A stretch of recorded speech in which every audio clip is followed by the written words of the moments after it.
Chapter 4, Section 4, Concavity and Curve Sketching.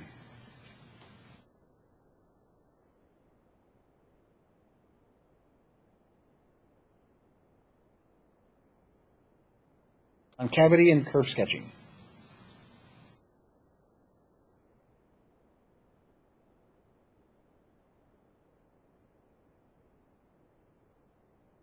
Just finished Section 3.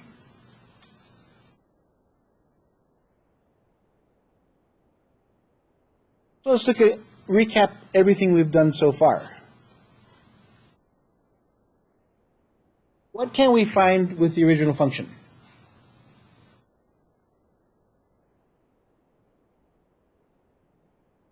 Yeah, today we started with monotonic functions. This is Section 3.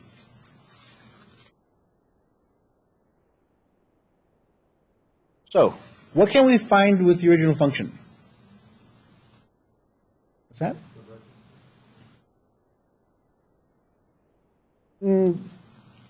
Not really. Only for quadratic equations.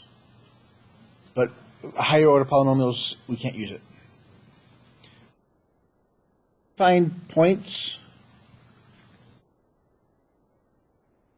on the graph. We can find the x-intercept.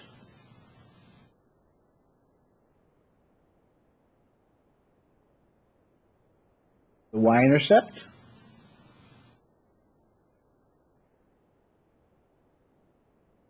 That's all we can really find. We can tell a lot, though.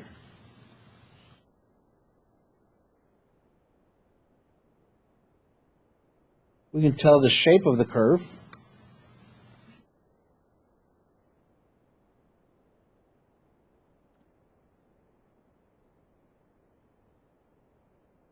The maximum number of solutions possible.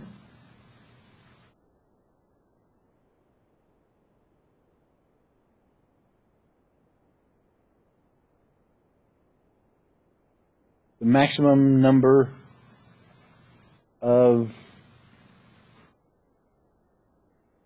vertices possible.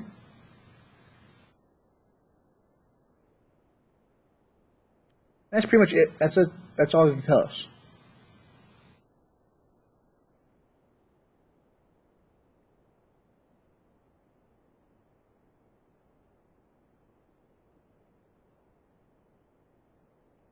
What can the first derivative tell us?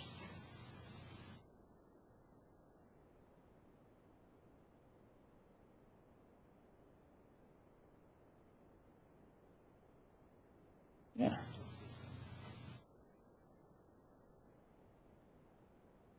Increasing, decreasing intervals.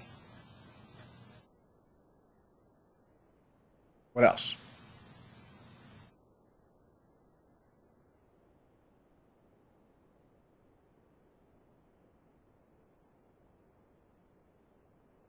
Extremas,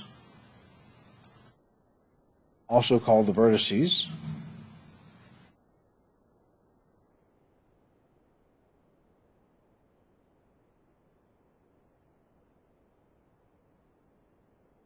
That's all we found in the last section.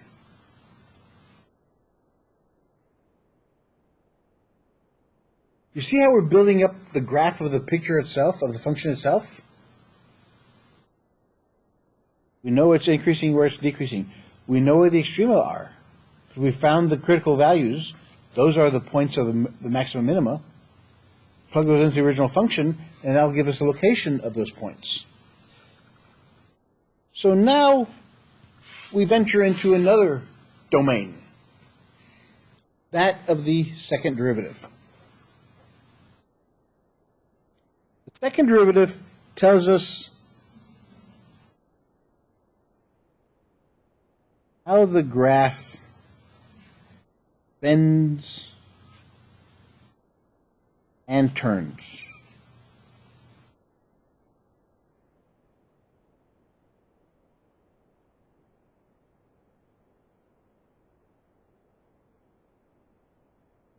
Remember, the first derivative only tells us if it's increasing, decreasing.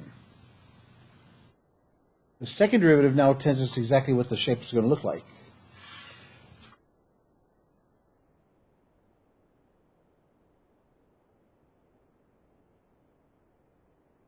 Concavity. What do you think concavity means?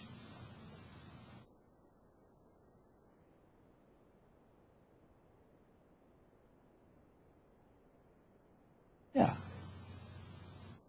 Bend of the curve.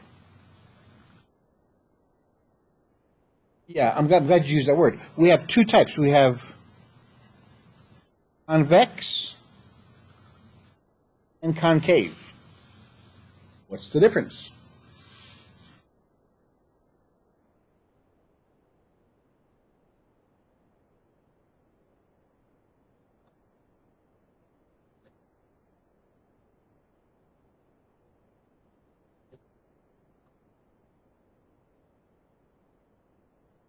That's a good question.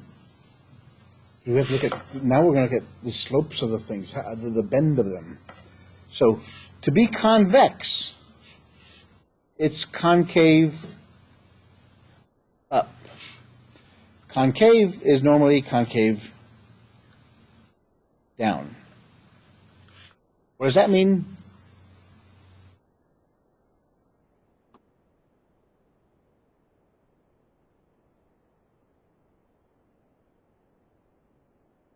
The bend of the function, bend of the curve. Why is this curve called concave up?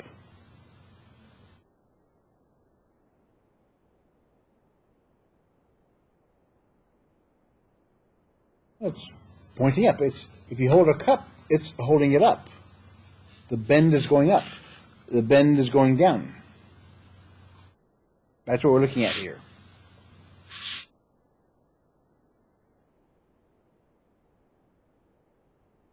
I'll give you the short and sweet of this, since we're running out of time. Remember, the first derivative we found we're increasing and decreasing. If the first derivative is less than 0, if the first derivative is greater than 0, and if the first derivative equals 0.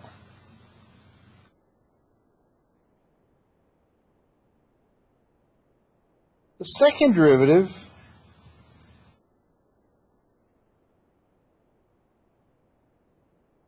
the concavity of the function.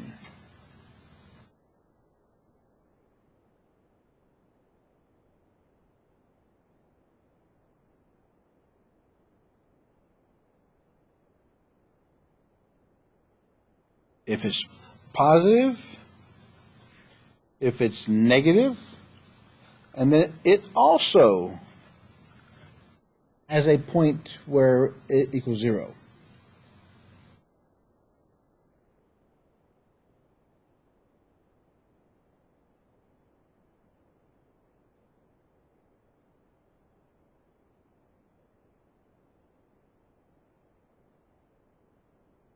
So if the first derivative is less than 0, what do we know about it?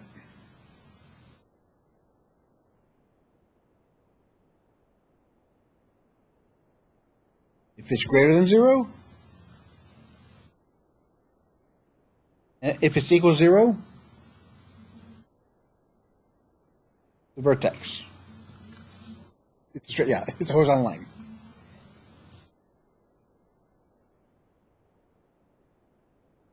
Remember, all of this stuff blends together what we did when we first started talking about it. Remember, the first derivative finds the slope of the tangent line to the curve at any point. So all this stuff, when we say slope is positive or negative, we're talking about the slope of the tangent line to the curve at some point. So this is how this stuff all relates. Now, if the second derivative is positive, we say it's concave up.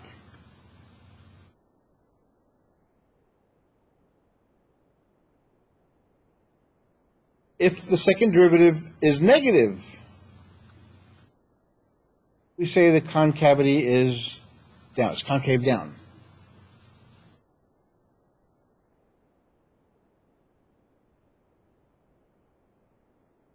This last point, the last part is going to be pretty tricky, but notice how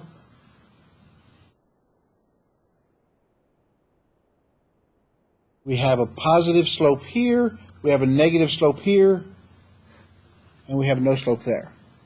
At this point, it changes. At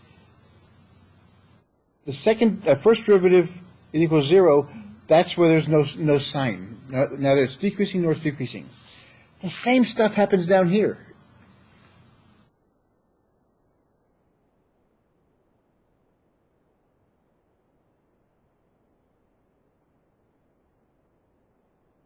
At some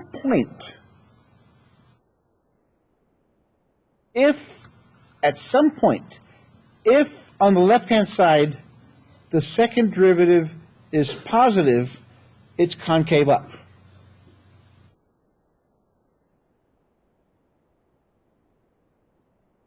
Even though the first derivative of this is still positive, it's increasing. The first derivative here is also positive, but the second derivative is negative. You see what we're talking about now? Concavity.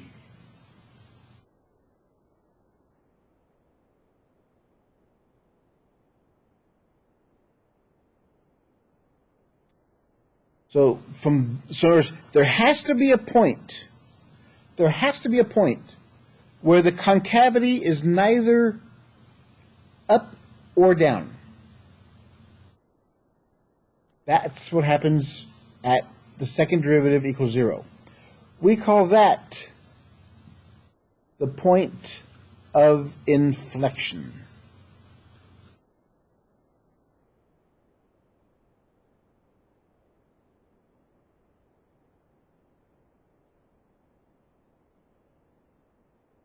The point of inflection, on one side of it, it's going to be the second derivative is positive or negative. On the other side, it's the opposite. Can you have two concave down functions?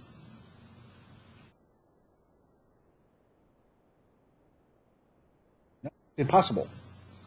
Because as long as it's concave down, it stays concave down until it starts changing to concave up. So, unlike the first derivative, where you can have two increasing functions, the cubic function,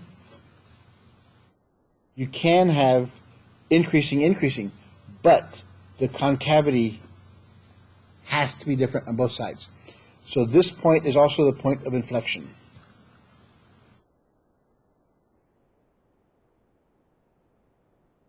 So far, so good? Now, a function has to be continuous, has to be twice differentiable. You have to be able to take the derivative twice of the function.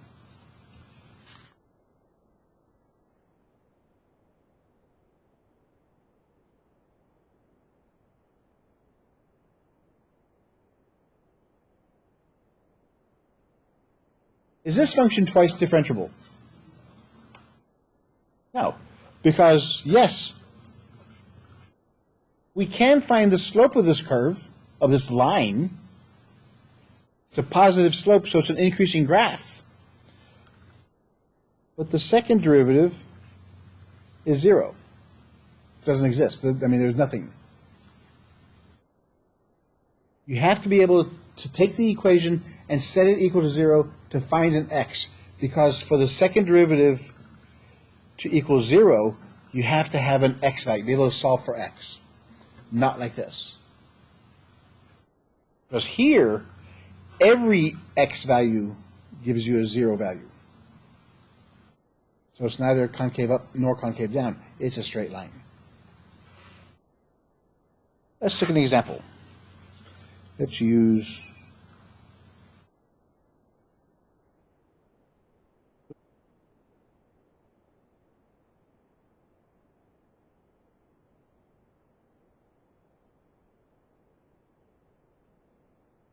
Find me the concavity of this one.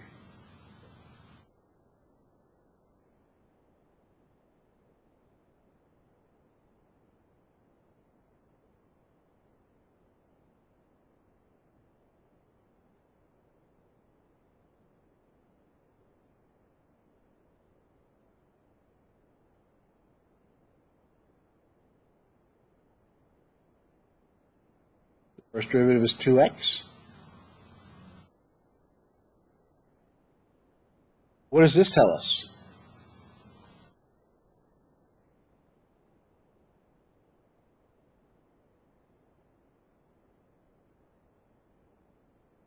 Is it increasing? No, because remember the graph. Well, this one says, if you set it equal to 0, we get 2x equals 0, x equals 0. So, at the origin, we have a extrema. So from negative infinity to 0, and from 0 to positive infinity.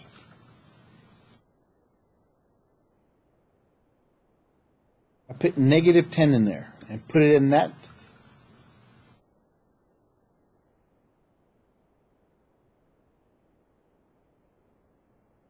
So that tells me if the graph is decreasing from negative infinity to 0, it's decreasing. At 0, it equals 0, so we have a extrema.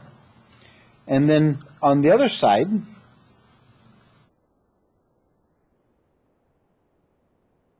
it's greater than 0, so it's increasing.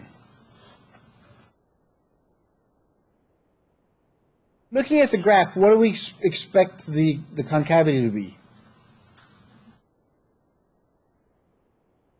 Concave up. If we find the second derivative, we get 2. It's concave up at every x in the domain of all real numbers.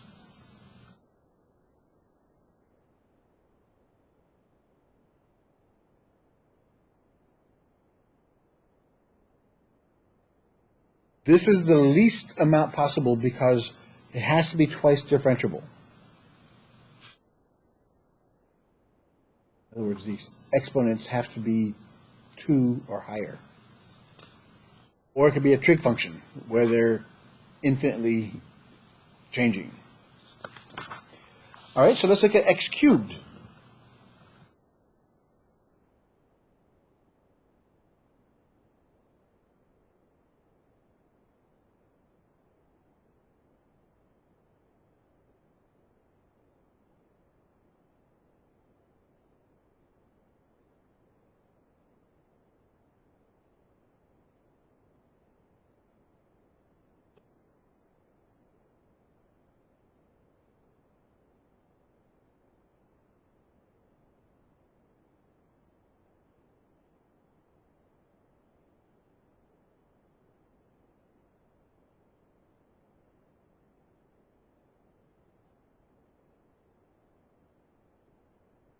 So the first derivative gives me what?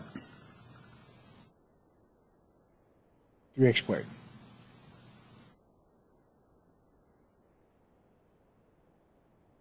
What is that going to tell me? Do I have how many vertices do I have?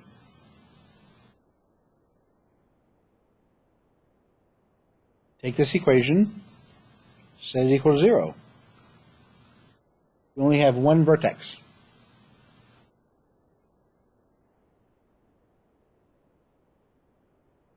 But let's see if it's really a vertex.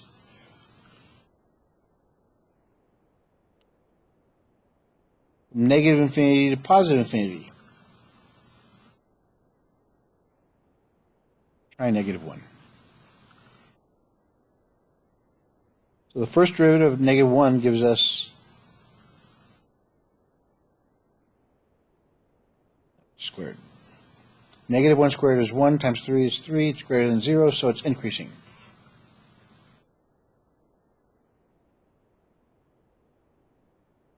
at 1.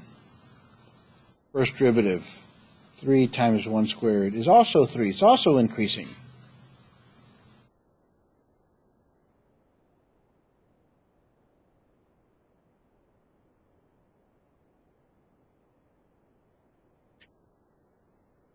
If we just use this alone, what this is saying is anything to the left of it's increasing, and anything to the right is increasing. We can surmise that we have this kind of graph. Isn't that increasing? That's where the second derivative comes in.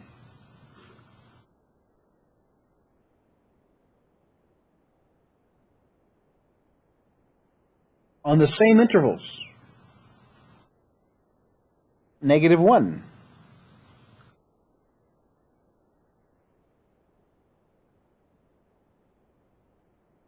The second derivative is less than 0, so it's concave down.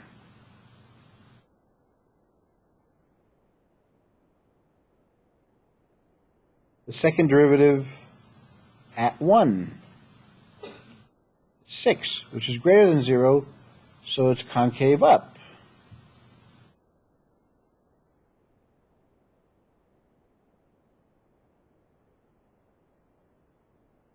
Where is the second derivative equal to 0? At 0. So we have a point of inflection.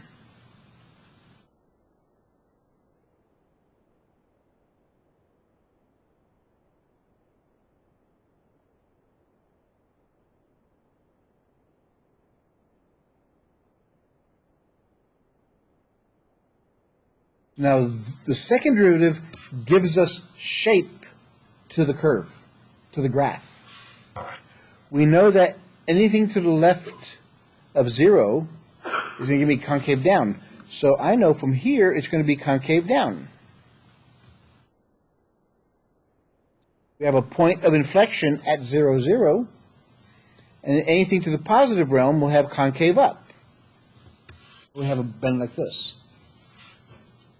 So you see how the first and second derivative work together to give us an idea what the graph looks like, and the second derivative bends for us.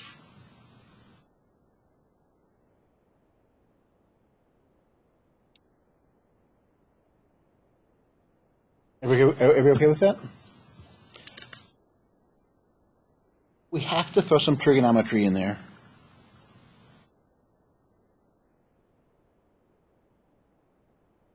Y equals 3 plus sine x on the interval 0 to pi.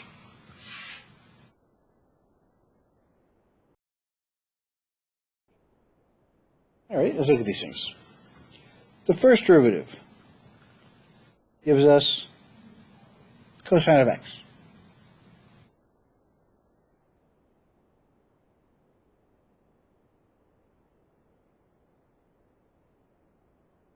Where is it increasing, where is it decreasing?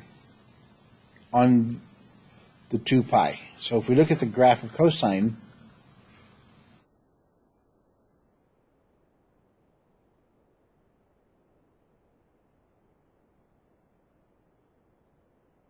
at 0, cosine's 1. At pi over 2, it's 0. At pi, it's -1. 3 pi over 2, it's 0. And at 2 pi, it's 1 again.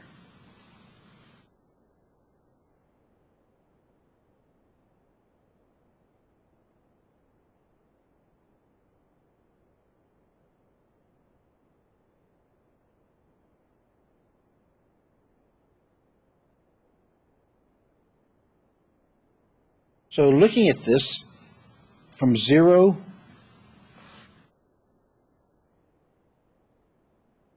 to pi to 2 pi.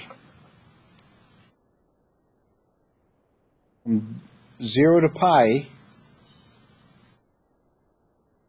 over 2, we know the first derivative is equal to 0.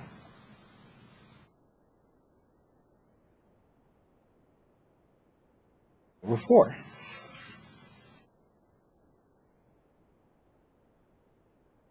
Cosine of pi over 4, radical 3 over 2.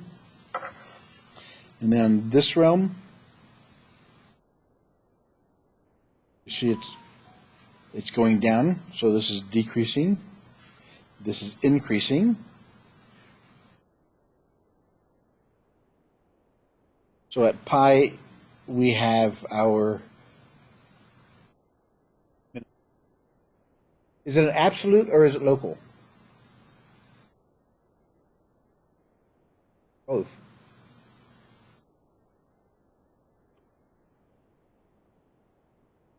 Is it the highest? If it's absolute, it has to be higher than any other point. Because at this point, pi is 0 and 2 pi get the same value. But for this domain, it's both of them because it's both relative and it's absolute for that domain, 0 to 2 pi. So the second derivative.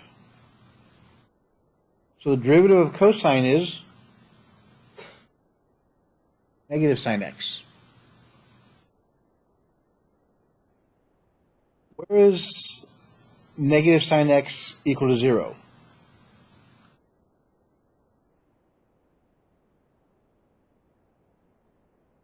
Why would this help us? Why knowing where it equals 0, why is that going to help us? The point of inflection.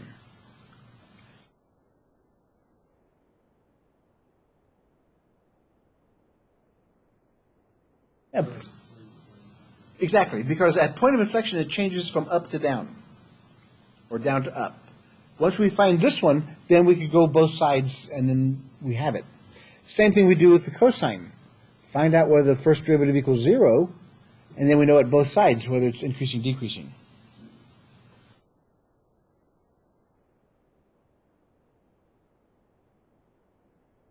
So the point of inflection,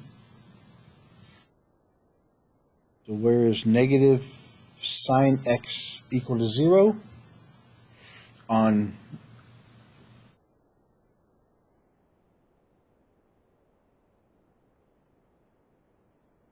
sine x is 0 at 0,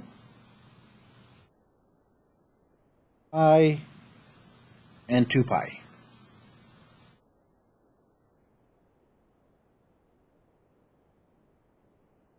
So since we're looking at negative sine, the sine never starts from here and it goes down to there.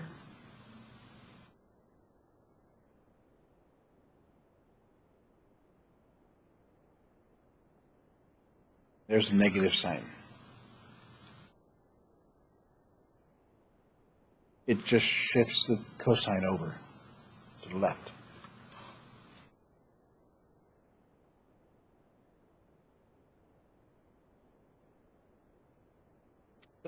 We can't really have a inflection point at the end point. Why not? Because you can't compare to the left side. So 0 doesn't work. 2 pi doesn't work. So the only point of inflection we'll have is at pi.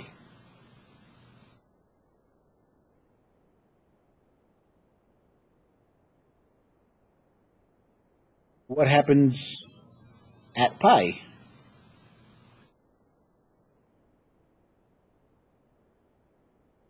On the left-hand side, we'll have concave up. So if we went second derivative at pi over 2, let's say 2 pi over 3,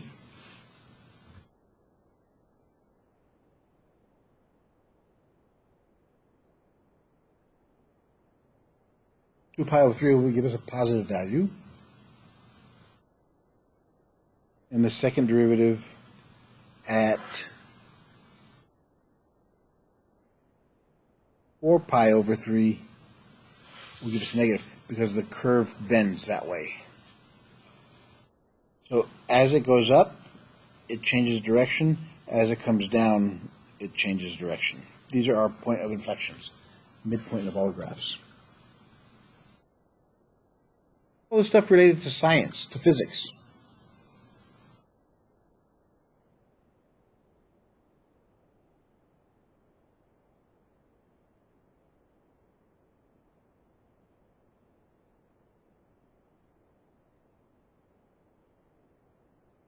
problem.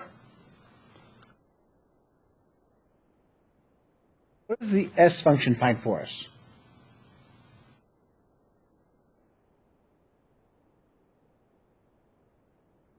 So it finds us, it's called the position function.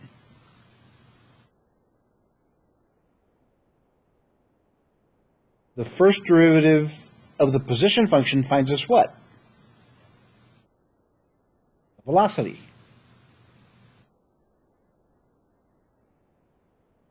The second derivative of the position function finds us the first derivative of the velocity, which becomes acceleration. The change of speed.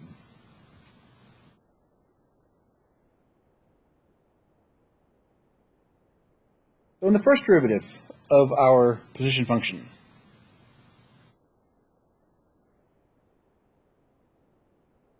instead of it's an increasing or decreasing function, we're looking at, does it increase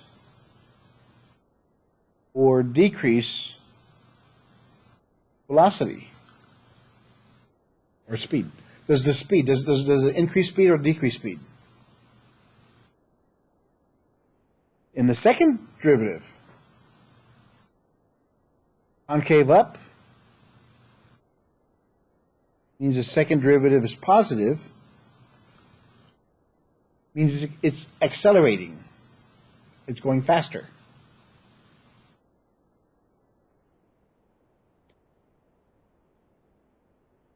Concave down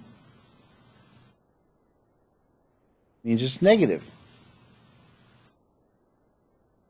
Means it's decelerating. Negative acceleration is deceleration.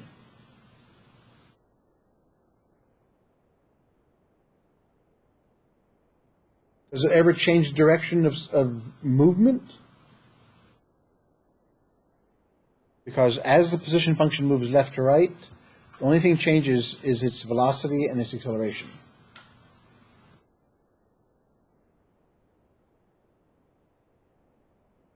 That does it for those two sections. Yes, we'll spend a day. I want to try to finish up chapter 4 as fast as we can, and we'll do a bunch of problems from there as a review.